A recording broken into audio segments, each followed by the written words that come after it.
তোমার পার্টনার তোমাকে গুরুত্ব দিচ্ছে না, তোমার পার্টনার তোমার ভালোবাসার মূল্যটাকে বুঝছে না, তোমাকে ইগনোর করছে। যদি তোমাকে এরকম কিছু ফিল হচ্ছে, তাহলে তুমি কি করবে? কি এমন কাজ করবে যে তোমার পার্টনার তোমাকে গুরুত্ব দিতে আরম্ভ করুক? কি এমন কাজ করবে যে তোমার পার্টনার তোমাকে ইগনোর যেন না করুক? কি এমন কাজ করবে যে তোমার পার্টনার তোমার ভালোবাসাটার মূল্যটা বুঝুক? এখন প্রশ্নটা প্রচণ্ড কঠিন। তা প্রশ্নটা যতটা কঠিন তোমার মনে হচ্ছে, ঠিক উত্তরটা কিন্তু অতটা কঠিন নয়। কিছু কিছু কথা আছে, যে কথাগুলোকে যদি তুমি নিজের লাইফে ইউটিলাইজ করো, যদি ফলো করো, তাহলে এই সমস্ত সমস্যার থেকে তুমি কিন্তু নিজাত পেয়ে যাবে। তো হ্যালো ফ্রেন্ডস, আমি আছি আশরাফ এবং তোমরা এই মুহূর্তে দেখছো আমাকে ইউটিউব চ্যানেল কিছু অজানা কথায়। যদি চ্যানেলে নতুন আছো তো প্লিজ চ্যানেলটাকে সাবস্ক্রাইব করে নিও, আর যদি অলরেডি চ্যানেলটাকে সাবস্ক্রাইব করে রেখেছো তাহলে তোমাদেরকে অনেক অনেক ধন্যবাদ। তো চলো ভিডিওটাকে করি স্টার্ট।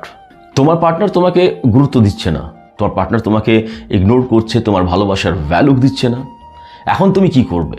তো দেখো, কথাটাকে ঠিক আমরা এইভাবে বোঝার চেষ্টা করি। দেখো, নিজেদেরকে আমরা দুই রকমভাবে হ্যাপি করার চেষ্টা করি, দুভাবে নিজেদেরকে রিলিফ দেওয়ার চেষ্টা করি। প্রথমটা হচ্ছে আমাদের মানসিকতা, মানে আমাদের মনটাকে, আর দ্বিতীয় আমাদের শরীরটাকে। এই দুটো জিনিসকে মিলিয়ে কিন্তু আমরা স্বয়ং সম্পূর্ণ। এবং এই স্বয়ং সম্পূর্ণ শরীরটাকে দুই রকমভাবে আমরা কিন্তু হ্যাপি করার, আনন্দ করার কিন্তু চেষ্টাটা করি, তাই না? দেখো, প্রথম জিনিসটা হচ্ছে যে মন যখন আমাদের খুব খারাপ হয়, যদি কারোর কথা মনে পড়ছে বা কাউকে আমরা মিস করছি, তখন আমাদের মনটা খুব খারাপ হয়। তখন আমরা কি করি? তার যেটা প্রয়োজন, কি প্রয়োজন, যে সেই মুহূর্তে সেই মানুষটাকে হয়তো কথা বলতে পারছি না, কিন্তু তার ছবিটা দেখে নিয়ে মনটাকে শান্ত করার চেষ্টা করি, বা তার সঙ্গে রিলেটেড যে সমস্ত জিনিসপত্রগুলো আমার কাছে আছে সেইগুলোকে দেখে আমরা মনটাকে শান্ত করার চেষ্টা করি। অনেক সময় কি হয় যে আমরা কোনো কাজ করছি, সেই কাজে আমরা ফেলিওর হয়েছি, অথবা সেই কাজের যে রকম রেজাল্ট পাওয়ার দরকার ছিল আমরা সেই রেজাল্টটা কিন্তু পাইনি, তখন আমাদের মন খারাপ হয়। বা কোনো কারণের জন্য যদি আমরা ব্যথা পাই, কষ্ট পাই, তখন আমরা কি করি? আমরা তখন কি করি যে আমরা কোনো মোটিভেশনাল স্পিচ শুনি বা স্পিচ পড়ি, বা কোনো সাকসেসফুল মানুষের লাইফ হিস্ট্রিটাকে পড়ে নিজেকে মোটিভেট করার চেষ্টা করি। অনেকে আবার করে যে কোনো ধর্মীয় গ্রন্থকে পড়ে। যে যার ধর্মে আছে, আমি জানি না কেউ মানুষটা কি ধর্মের আছে, কিন্তু যে মানুষটা যে ধর্মেরই থাকুক, সেই নিজের ধর্মের সেই বুকসটাকে ফলো করে নিজের মনটাকে শান্ত করার জন্য। তাহলে প্রয়োজনীয় জিনিসগুলোকে আমরা ব্যবহার করি নিজের মনটাকে শান্ত করার জন্য। এবার আসছি আমরা শরীরটার দিকে, তাই না? আমাদের শরীরটাও কিন্তু কষ্টের মধ্যে থাকে অনেক সময়। দেখো, এই সময়টা হচ্ছে প্রচণ্ড শীত পড়েছে চারদিকে, তাই না? প্রচণ্ড শীত। এই শীত থেকে নিজের শরীরটাকে বাঁচানোর জন্য আমরা কি খুঁজবো? আমরা খুঁজবো শীত বস্ত্র, মানে কোনো কোল্ড ক্লথগুলো, যেরকম সোয়েটার, জ্যাকেট, শল বা ব্ল্যাঙ্কেট, তাই না? এই জিনিসগুলো প্রয়োজনীয় আমাদের শরীরের জন্য এই ঠান্ডাটার সময়। তাহলে মোদ্দা কথা হচ্ছে যে আমাদের মন বা আমার শরীর যখন কষ্ট পায়, তখন আমরা প্রয়োজনীয় জিনিসগুলোকে খুঁজি বা প্রয়োজনীয় জিনিসগুলোকে খোঁজার চেষ্টা করি, যাতে আমাদের মনটা শান্ত হোক, আমাদের শরীরটা রিলিফ পাক। তো কথা হচ্ছে প্রয়োজনীয় জিনিস। তো তুমি কি নিজের প্রয়োজনীয়তাটা তোমার পার্টনারকে কি কোনোদিন বোঝাতে পেরেছো? বা কথাটা তুমি এরকম বলতে পারো যে তোমার কোনো প্রয়োজনীয়তা আছে কি তোমার পার্টনারের লাইফে? যদি তুমি মনে করছো যে তোমার ভালোবাসাটাই যথেষ্ট তার জন্য, তোমার ভালোবাসাটাই তার জন্য প্রয়োজন, তাহলে কিন্তু তুমি ভুল আছো। তুমি 100% তুমি রং ডিসিশনে, রং ওয়েতে চলছো। কারণ তোমার পার্টনারের জন্য শুধুমাত্র তোমার ভালোবাসাটাই কিন্তু যথেষ্ট নয়, প্রয়োজনীয় নয়। যদি থাকতো, তাহলে কিন্তু এই মুহূর্তে তুমি যে প্রবলেমটা ফেস করছো, সেই প্রবলেমটা কোনো দিন ফেস করতে না। সে তোমাকে ইগনোর করতো না, সে তোমাকে গুরুত্ব দিত, তোমার ভালোবাসার মূল্যটা বুঝতো। কিন্তু সেই মানুষটা কিন্তু এরকম করছে না। দ্যাটস মিন তোমার প্রয়োজনীয়তা তার লাইফে কিন্তু নেই। তোমার করা উচিত যে তুমি নিজেকে কিছুটা গুরুত্বপূর্ণ বানাও, নিজের পার্সোনালিটিকে ডেভেলপ করো। সোসাইটিতে অনেক মানুষ এরকম থাকে যাদেরকে হয়তো 1-10 জন পছন্দ করে না, কিন্তু অধিকাংশ মানুষ তাকে পছন্দ করে। তো তুমি যখন তার ব্যাকগ্রাউন্ডটা দেখবে, তার ব্যাকগ্রাউন্ডের মধ্যে এরকম কিছু গুণাবলী থাকে, এরকম কোনো বৈশিষ্ট্য থাকে যার জন্য সমাজের মানুষ তাকে ভালোবাসে।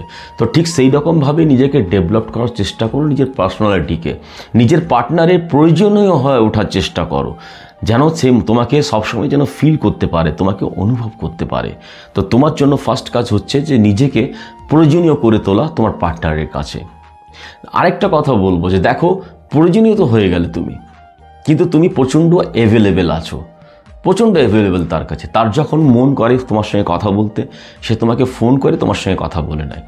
ফোন না করতে পারলেও সে তোমার সঙ্গে চ্যাটিংয়ে কিন্তু কথা বলে নেয়। বা তার যখন ইচ্ছা হলো তোমার সঙ্গে দেখা করতে, সে তোমাকে কিন্তু অ্যাভেলেবেল, সে তোমাকে কিন্তু পেয়ে যায়। তো তুমি তার কাছে অ্যাভেলেবেল হয়ে গেলে। একটা কথা মাথায় রাখবে, যদি তোমার এই মুহূর্তে পেটটা ভর্তি থাকে। ধরো তুমি প্রচণ্ড খেয়েছো, তোমার পেট কিন্তু ফুলফিল, একদম ভর্তি। ঠিক এই সময় তোমার যদি ফেভারিট খাবারটাও যদি তোমার কাছে নিয়ে এসে রাখি, তুমি কিন্তু পেট ভর্তি অবস্থায় কোনো খাওয়ার কিন্তু খুঁজবে না। খুঁজবে কি? কেন? তুমি অলরেডি তো পেট তোমার ভর্তি আছে, তো তুমি আর খাওয়ার খোঁজ কেন করবে? আর ধরো তুমি এখন প্রচণ্ড ক্ষুধার্ত, তোমাকে প্রচণ্ড খিদে লেগেছে, কিন্তু তোমার কাছে কোনো তোমার মনের মতন খাবার নেই। মনের মতন তো খাওয়ার দূরের কথা, কোনো ঠিকঠাক খাওয়ারও তোমার কাছে নেই। তখন তুমি কি করবে? যেটা পাবে, যেটা খাওয়ার যোগ্য যেটাই পাবে তুমি সেটাই কিন্তু খেয়ে নেবে। সুতরাং তোমার কাছে কিন্তু এখন এই মুহূর্তে খাওয়ার অ্যাভেলেবেল নয়, তো যে জিনিসটা অ্যাভেলেবেল নয় সেই জিনিসটা কিন্তু তুমি খোঁজ খবর নেবে। তো ঠিক সেইভাবেই মার্কেটে যে জিনিসটা যতটা অ্যাভেলেবেল হোক, সে প্রয়োজনীয় জিনিস, কিন্তু অ্যাভেলেবেল আছে, তার কি ভ্যালু থাকবে? কোনো দিন থাকবে না। তো তুমি প্রয়োজনীয় হয়েছো নিশ্চয়ই, কিন্তু তুমি প্রচুর অ্যাভেলেবেল তার কাছে। তো নিজের এই অ্যাভেলেবিলিটিটাকে তোমাকে কিন্তু কমাতে হবে, তোমাকে কমিয়ে আনতে হবে। সেই যখন ফোন করবে তুমি তার কাছে অ্যাভেলেবেল থাকবে না। তার যখন ইচ্ছা করবে তোমার সঙ্গে কথা বলতে, তখন তুমি অ্যাভেলেবেল থাকবে না। তার যখন মন করবে তোমার সঙ্গে দেখা করতে, তুমি কিন্তু দেখা করতে যেতে পারবে না, বিকজ তুমি এই মুহূর্তে বিজি আছো বা তোমার কোনো কাজ আছে, তুমি ব্যস্ত আছো। তো নিজেকে অ্যাভেলেবেল করাটা কম করে দাও তার কাছে, কারণ সেই জিনিস মানুষটা ফিল করতে পারুক, এটা অনুভব করতে পারুক যে তার যখন ইচ্ছা হবে তখন তোমার সঙ্গে কিন্তু কথা বলতে সে পারবে না, কারণ তোমারও একটা ফিক্সড টাইম আছে। তার যখন ইচ্ছে করবে তোমার সঙ্গে দেখা করতে, তুমি দেখা করতে পারবে না, কারণ তোমারও অনেক বিজি শিডিউল আছে। তো সুতরাং নিজেকে অ্যাভেলেবেল করাটা কিন্তু কম করে দাও তার কাছে, কারণ যত বেশি অ্যাভেলেবেল হবে তত বেশি তোমার ভ্যালুটা কমবে, তত সে তোমাকে ইগনোর করবে, তোমার গুরুত্বটা কিন্তু সে বুঝবে না। তো নিজেকে অ্যাভেলেবেল করাটা কম করে দাও। আরেকটা জিনিস তোমাদেরকে বলতে চাই যে দেখো, ভালোবাসার ভিক্ষে কোনোদিন চেও না। এই যে সিচুয়েশনটা তোমার সঙ্গে যাচ্ছে, তোমার মনে হচ্ছে তোমার পার্টনার তোমাকে ইগনোর করছে, তাই না? তো তুমি কি করছো? কন্টিনিউয়াসলি তাকে নিজের ফিলিংসগুলোকে শেয়ার করছো মেসেজের মাধ্যমে, ফোনের মাধ্যমে। ভালো লাগছে না তোমাকে ছাড়া আমার কিচ্ছু পছন্দ হয় না, তুমি আমাকে কেন ইগনোর করছো? এই যে কন্টিনিউয়াসলি তাকে তুমি নিজের ফিলিংসগুলো শেয়ার করছো, কি হচ্ছে এটাতে? এটা তোমার ভ্যালু ডিক্রিজ হচ্ছে, তোমার ভ্যালু কোনোদিন বাড়ছে না। তুমি ভাবছো নিজের মানুষটাকে নিজের ফিলিংসটা শেয়ার করলে সে বুঝবে। সে যদি বুঝতো তাহলে তোমাকে ফিলিংসটা শেয়ার করতে হতো না, সে অনুভব করে নিত, কিন্তু সেই মানুষটা বললেও কিন্তু বুঝবে না। তো তোমাকে নিজের ভালোবাসার ভিক্ষেটা চাওয়া বন্ধ করতে হবে। একজন ভিখারি যে তোমার কাছে ভিক্ষে চাইতে আসে, ফার্স্ট টাইম আসলে কি করো তুমি কিন্তু একটা টাকা দিয়ে তাকে কিন্তু তুমি যেতে বলো। দ্বিতীয় দিন সেই মানুষ যদি আবার এসে উপস্থিত হয় তোমার কাছে, তুমি হয়তো বলবে যে তুমি কালকেও এসেছিলে, আবার তুমি আজকে এসছো, রোজ রোজ কিন্তু ভালো না, হয়তো সেদিনও কিছু দিয়ে দিলে।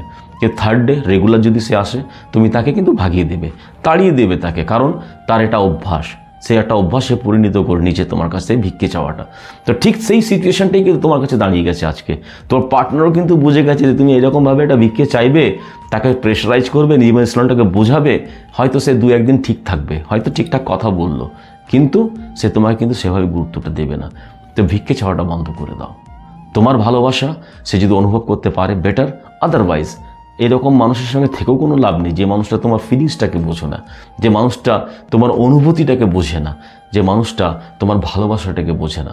দেখো, এই জিনিসগুলো করে দেখো, যদি সেই মানুষটা বোঝার থাকলে 100% সে বুঝে যাবে। আর যদি সেই মানুষটা যদি বোঝার না থাকে, তাহলে তুমি ভাববে যে সেই মানুষটা তোমার জন্য নয়, এই মানুষটার সঙ্গে তুমি লং টার্ম যেতে পারবে না, সারা জীবন তুমি থাকতে পারবে না তার সঙ্গে। তো সুতরাং এই জিনিসগুলো যদি কথাগুলোকে ফলো করো, নিজের লাইফে যদি ইউটিলাইজ করো, তাহলে দুটো জিনিস হবে। একটা মানুষ হয়তো সে তোমার ভ্যালু বুঝতে পারবে, হয়তো তোমাকে ইগনোর করাটা বন্ধ করবে, তোমাকে গুরুত্ব দেবে। আদারওয়াইজ যদি না করছে, তাহলে তুমি বেঁচে গেলে এরকম একটা মানুষ, যে মানুষ তোমার গুরুত্বটা বোঝে না। আশা করি ভিডিওটাতে তোমাকে সব কিছু ক্লিয়ার করতে পেরেছি। যদি ভিডিওটা ভালো লাগে তো অবশ্যই একটা লাইক করবে, একটা কমেন্ট করে দিও ভালোবেসে।